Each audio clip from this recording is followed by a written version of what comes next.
September 14, 1944. A column of German fuel trucks rolled through the Vosges Mountains under a moonless sky, each one carrying enough diesel to push an armored battalion 40 kilometers deeper into France. None of them made it across the bridge at Bouchon. By morning, 6 vehicles sat at the bottom of the Moselle River. A 7th had jackknifed into a ravine, and the 14th Panzer Grenadier Battalion, already low on reserves, already behind schedule, stood motionless on a mountain road, burning through the last of their fuel to keep warm while waiting for a resupply that would never come. No Allied airstrike had done this. No commando raid. No artillery barrage. One man had done it. A civilian. A road engineer from a village so small it didn't appear on most military maps. His name was Marcel Fournier, and the Germans never knew he existed. The town of Ventron sits high in the Vosges, tucked into a crease of the mountains, where the pine forests grow so dense they swallow sound entirely. In winter, the silence there is absolute, broken only by the crack of ice on the stream beds and the low moan of wind threading through the firs. Marcel Fournier had grown up listening to that silence. Born in 1907, the third son of a stonecutter, he had inherited his father's eye for how things fit together, how weight distributed across a span, how water found its lowest point, how the land itself had a logic that rewarded those patient enough to read it. While other boys played along the riverbank, young Marcel studied the old Roman bridge at the valley's edge. He counted its keystones. He sketched its arches in the margins of his schoolbooks. He trained as a civil engineer in Strasbourg, graduating in 1931 into the teeth of the Depression. He spent the next decade building and repairing roads across the Vosges region, mountain passes, forest tracks, the narrow switching roads that switch back down steep valley walls toward the Rhine plain below. He knew every drainage ditch, every load-bearing culvert, every bridge in 100 kilometers of mountain country. He also knew, with the precision of a man who had measured them himself, which of those bridges could hold the weight of a German supply convoy and which ones could not. When France fell in June of 1940, Marcel was 33 years old. He watched the Wehrmacht march through Ventron with the same quiet attention he gave to everything. He noted the weight of the vehicles. He noted the routes they favored. He noted the particular way heavy trucks handled on mountain curves, the wide, slow arcs they needed, the momentum they lost on steep grades, the way drivers tensed when they felt the road narrowing beneath their tires. He did not join the resistance immediately. He was not by nature a reckless man. Courage for Marcel was not the absence of fear, but the precise calculation of when fear became relevant. For 2 years he watched and thought and waited. What changed him was an afternoon in March of 1942. He had been walking home through the village square when he saw 2 German military policemen pull old Edouard Renault, a retired schoolteacher, 68 years old, nearly blind, out of his house and beat him in the street for possessing a radio. No one intervened. Marcel did not intervene. He stood behind the corner of the bakery and watched, his hands balled into fists at his sides, the professional calm he wore like a coat stripped away for one terrible moment. That night, sitting alone in his workshop with a glass of wine he did not drink, Marcel Fournier made a decision. He would not throw a grenade. He would not fire a gun. He would not do anything that invited a reprisal against his neighbors. He would use what he had, his knowledge of roads, of bridges, of the mathematics of mass and velocity and gradient. He would make the landscape itself into a weapon, and he would be so quiet about it that the enemy would not know who was hurting them, or why, or when the next blow might fall. He opened his engineering notebooks and began to draw. His first operation took 3 months to prepare. It was not dramatic. It was not violent. It was a drainage ditch. The road that climbed from the valley floor to the Cornamont Pass was the main supply artery for the German garrison stationed in the mountain region. Twice a week, a convoy of trucks hauled food, ammunition, and fuel up the switchback road to the depot at the top. Marcel had built that road in 1936. He knew that its inside shoulder, just below the second hairpin curve, drained poorly in autumn rains. The culvert there was undersized, an oversight from the original construction he had meant to fix and never had. In October of 1942, working alone on 3 successive nights, he deepened that drainage channel by 40 centimeters and redirected it to undercut the road's foundation from below. He packed the surface earth back carefully, tamping it flat, raking the gravel smooth. In dry weather, the road looked unchanged. He waited. The first hard autumn rain came 2 weeks later. The convoy that attempted the pass that Tuesday morning lost 2 vehicles to a subsidence collapse that swallowed the road's shoulder completely. One truck went down the embankment. No one was killed. They were moving slowly on the curve, but the road was blocked for 9 days while a repair crew was brought up. The garrison at the top went without resupply. The Germans attributed it to poor road maintenance. There was no investigation. Marcel read the incident report, which circulated among the regional civil administration, and noted, with quiet satisfaction, that the word sabotage did not appear anywhere in it. His second operation was bolder. By the summer of 1943, he had made contact with a small resistance cell operating out of Remiremont. A former gendarme named Theodore Blaise and 2 brothers, the Lacour boys, who had been smuggling downed Allied airmen across the mountains into Switzerland. They were fighters by instinct. Marcel was something they had never encountered before. When he spread his maps across Theodore's kitchen table and began explaining load tolerances and gradient calculations, they stared at him as if he were speaking another language. But they listened. Marcel's plan for the summer was more ambitious: the wooden bridge at Fresnes-Saint-Moselle. It was a secondary crossing, used less frequently than the main route, but it had become the preferred alternative for night convoys avoiding Allied air patrols on the valley roads. Marcel had surveyed it in 1938. He knew its exact timber specifications. He knew it had been built slightly undersized for its span, compensated by a central support pier that bore more load than the designers had intended. Working over 6 nights, Marcel and Theodore worked in the freezing mountain water of the Moselle. Marcel directed precisely 3 specific bolts on the downstream support bracket, removed and replaced it with bolts he had pre-cut to 2/3 their diameter. Not enough to be visible. Not enough to cause concern during a casual inspection, but under the sustained weight of a fully loaded supply convoy, the bridge held for 11 days. On the 12th, a convoy of 9 trucks, 4 of them carrying artillery shells, began to cross in close succession. The undulating load hit the weakened pier at a resonant frequency Marcel had calculated to within a margin of 2%. The central pier failed. The bridge dropped. 4 trucks went into the river.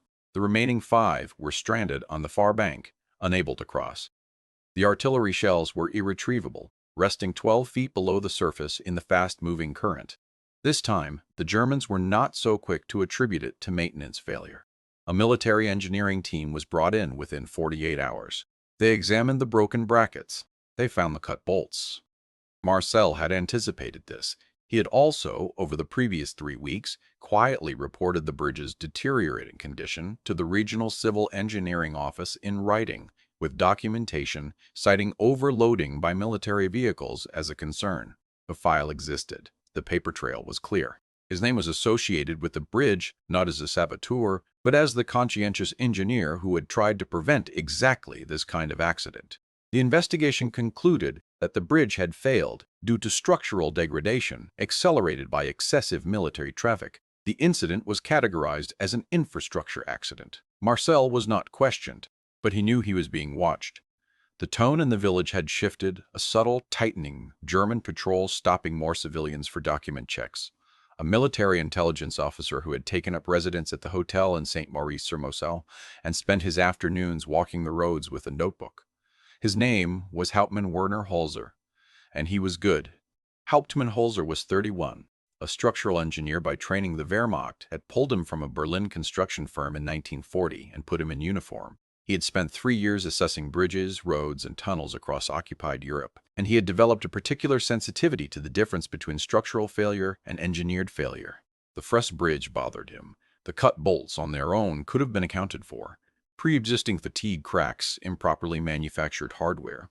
But the bolts were cut to exactly 2/3 their diameter, a proportion that, Holzer calculated in his neat, precise handwriting, would have caused failure under exactly the load specifications of a standard supply convoy. That was not corrosion. That was mathematics. He began reading the regional engineering files. He found Marcel's report. He requested an interview with Marcel Fournier in the first week of August 1943. The meeting took place in the civil engineering office in Remiremont. Holzer was polite, almost collegial, 2 engineers discussing a technical problem. He asked careful questions about the bridge's original construction. He noted Marcel's answers without expression. Marcel gave him nothing. He was helpful, precise, and dull. He produced his original survey notes, his correspondence with the office, his load tolerance calculations filed in 1938. He expressed regret about the accident and concern about several other aging structures in the region. He suggested a full survey of mountain infrastructure might be warranted. Holzer thanked him and left. Marcel went home and sat in his workshop for a long time, staring at the wall. He knew Holzer hadn't believed him. He also knew Holzer had no proof, but the gap between those two things was a dangerous place to operate, and Marcel understood that his methods would have to change. He needed to create more distance between himself and his work, and he needed to act before Holzer accumulated enough suspicion to act on instinct alone. He had, by this point, 3 contacts in the resistance. He had 1 year of operational experience, and he had, burning quietly in the back of his mind, a plan he had been developing since the spring, something larger than anything he had attempted, something that could genuinely alter the military situation in the region rather than merely delay it. The plan was the convoy at Battalion Pass.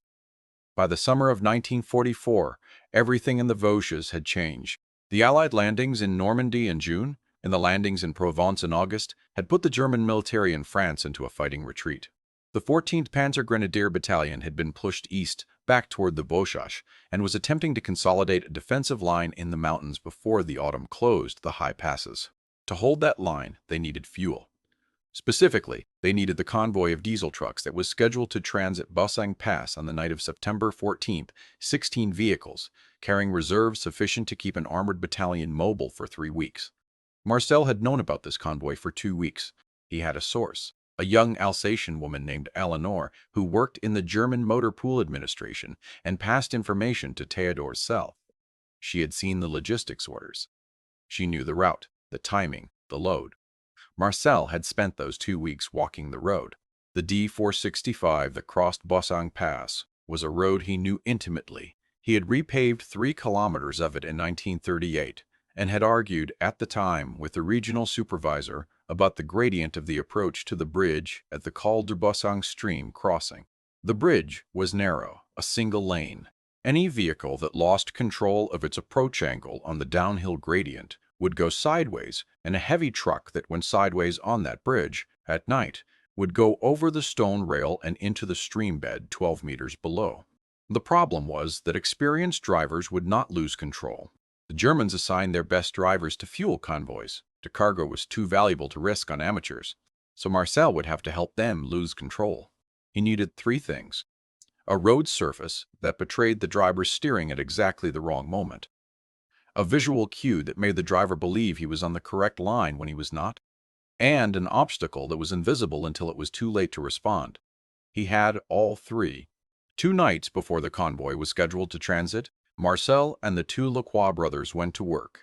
The operation was divided into 3 stages, each of which had to be completed and concealed before dawn.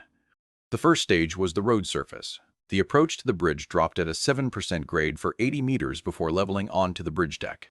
Marcel had obtained through careful planning and one quiet conversation with a sympathetic quarry foreman 40 liters of linseed oil. Applied thinly to the road surface in the final 20 meters of the approach, it was invisible. It would dry colorless, and it would leave the road looking identical to its surroundings. But on a cool mountain night, when truck tires hot from the long descent hit that surface, the coefficient of friction would drop catastrophically. The second stage was the guide markers. The road was marked at intervals with white painted stones along the shoulder, a standard practice on mountain roads to guide night drivers. Marcel repositioned 4 of those stones. The adjustment was subtle. Each stone moved inward by 30 centimeters, gradually shifting the implied center line of the road to the left as the trucks descended. A driver following the markers, which a tired night driver would inevitably do, would, by the time he reached the bridge approach, have unknowingly steered his vehicle 6 degrees off the correct line. 6 degrees. At speed, on a slick surface, on a bridge 12 meters wide, that was enough. The third stage took the longest and was the most dangerous. Marcel had, over the preceding 2 weeks, quietly removed 3 of the stone blocks at the base of the bridge's upstream rail blocks set into the road surface at road level, which formed the raised edge that prevented wheels from riding over the rail. He replaced them with a timber framework that mimicked their appearance exactly. The timber was structurally sound under vertical load. A truck could pass over it without incident. but under lateral load, the kind generated when a truck's front wheels pushed sideways against the rail, the timber would shear.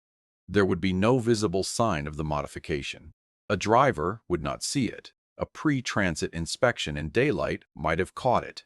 At night, under blackout protocols, there would be no inspection.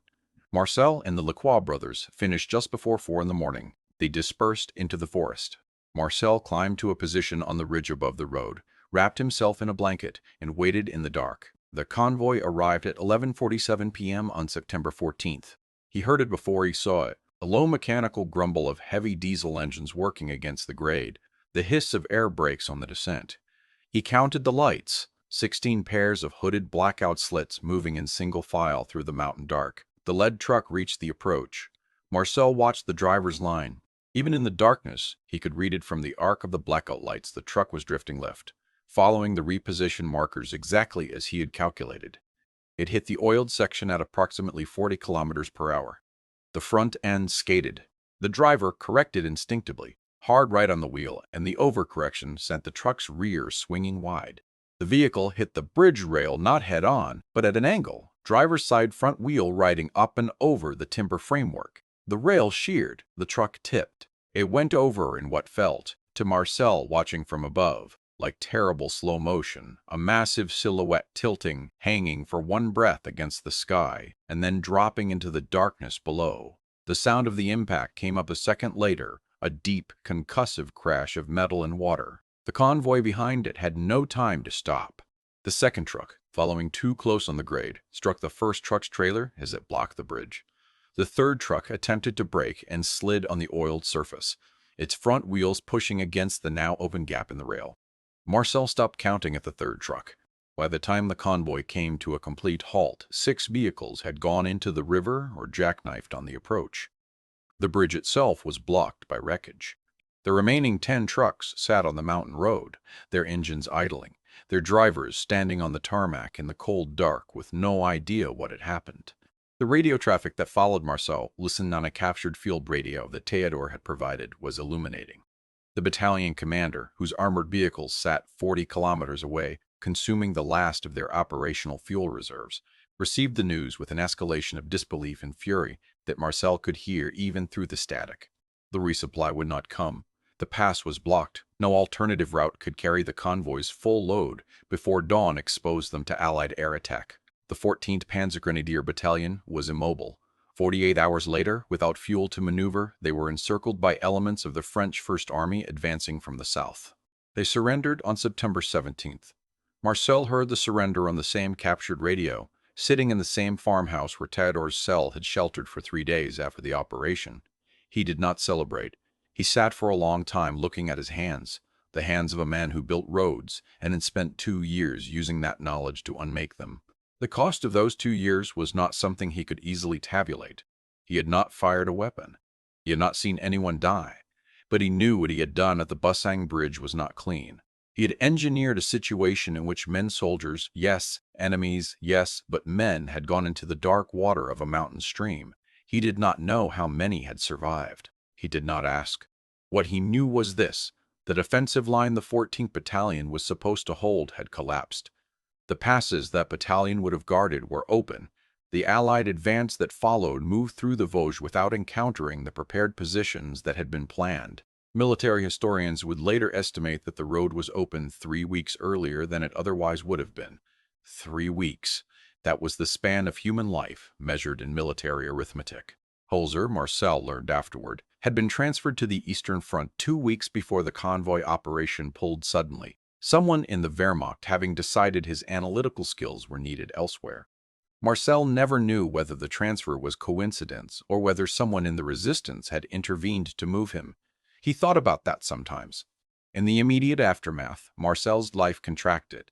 He had been careful, but he had not been invisible, and the German investigation into the convoy disaster, which was, this time, immediately classified as sabotage, produced a list of names for interrogation. Marcel's was on it. He knew it would be. He left Ventron on the night of September 15th, before the list could be acted on, and spent 7 weeks in a succession of safe houses, hidden first in a cellar in Remiremont, then in a shepherd's hut above the tree line, then in the attic of a family in Mulhouse who had never met him and asked no questions. He was alone for most of that time. He had brought his engineering notebooks with him. He did not plan any more operations. The war in the Vosges was effectively over by late October. But he filled the notebooks anyway, sketches of culverts, calculations for load distributions, notes on the acoustic properties of stone bridge arches in cold air. He kept his mind occupied the way a surgeon might keep his hands busy between procedures. He could not stop being an engineer. The liberation of the Vosges region was complete by late November. Marcel returned to Ventron to find his workshop undisturbed, his tools exactly where he had left them, and a note from Theodore pinned to the door. "Come for dinner Thursday. We found wine." He was 37 years old. He felt considerably older. Eleonore, his source in the Motopoul administration, had been arrested in October not for passing information, but caught in a sweep of Alsatian workers that the Germans conducted in the chaos of their retreat. She survived, but she spent 4 months in a detention camp before liberation, and when Marcel met her afterward, in the spring of 1945, she was thinner and quieter and did not speak about what had happened there. He did not press her. Some costs did not need to be spoken to be understood. The Lacroix brothers both survived the war. Theodore Blaise Tedot. He was killed in a firefight with a German patrol in October 1944, 3 weeks after the Convoy operation. During a mission Marcel had no part in. Marcel attended the memorial service in Remiremont in December, and stood at the back of the church, listening to Theodore's daughter speak about her father, and could not think of anything sufficient to feel. Marcel Fournier went back to building roads. Not immediately, it took months for the Regional Civil Engineering Office to re-establish itself, for the administrative structures of liberated France to reconstitute from the wreckage of occupation. But by the spring of 1946, he was back in the mountains with the survey chain and the level, walking the same passes he had walked for 15 years, measuring gradients and drainage, and the precise mathematics of how stone and earth bear weight. He never spoke publicly about what he had done during the war. He was not, by nature, a man who sought recognition. When the regional prefect submitted paperwork in 1947 recommending him for the Médaille de la Résistance, based on testimony from Eleonore and the surviving Lacroix brother Marcel, asked the prefecture to set the matter aside. He did not want a ceremony. He was not sure he deserved one. The paperwork was set aside. The recommendation sat in a folder in the prefecture archive, untouched for 30 years. What Marcel did instead was work. He supervised the rebuilding of 3 bridges in the Moselle Valley, including, with a certain quiet irony, the bridge at Fresnes-Moselle that he had brought down in 1943. He designed a new mountain road in the northern Vosges that engineers in the region still cite as a model of gradient management. He trained a generation of young civil engineers, men and women who remembered his lessons long after they forgot his name. He retired in 1972 at the age of 65 and moved to a smaller house on the edge of Ventron. He took up woodworking. He made furniture chairs, mostly with the same precision he had applied to everything else, measuring twice, cutting once, fitting joints so tightly they required no adhesive. He died in 1991 at 83 and was buried in the village cemetery with a small stone that listed his name, his dates, and his profession. Engineer Civil. Civil engineer. The prefecture archive was reorganized in 2003. A regional historian named Sylvie Marchand found the 1947 recommendation folder while cataloging unprocessed wartime documents. She spent 2 years cross-referencing the testimony it contained, matching it against German military records, Allied logistics reports, the after-action files of the French First Army, and published her findings in a monograph in 2005. The German records confirmed what the Allied reports had suggested. The loss of the Busan convoy had been decisive. The military terminology was dry, precise, stripped of drama, but the implications were clear. 1 man, no weapons, no explosives, nothing but the knowledge of how roads worked, and the patience to use that knowledge with terrible precision. Sylvie Marchand ended her monograph with a line that has since been quoted in several exhibitions on the French resistance. He never destroyed anything that could not, in peacetime, be rebuilt. He only destroyed the enemy's ability to move through a world he understood better than they ever would. Marcel Fournier had known something the Wehrmacht never did. The most powerful weapon in an occupied country is not always the one that fires. Sometimes it is the one that measures.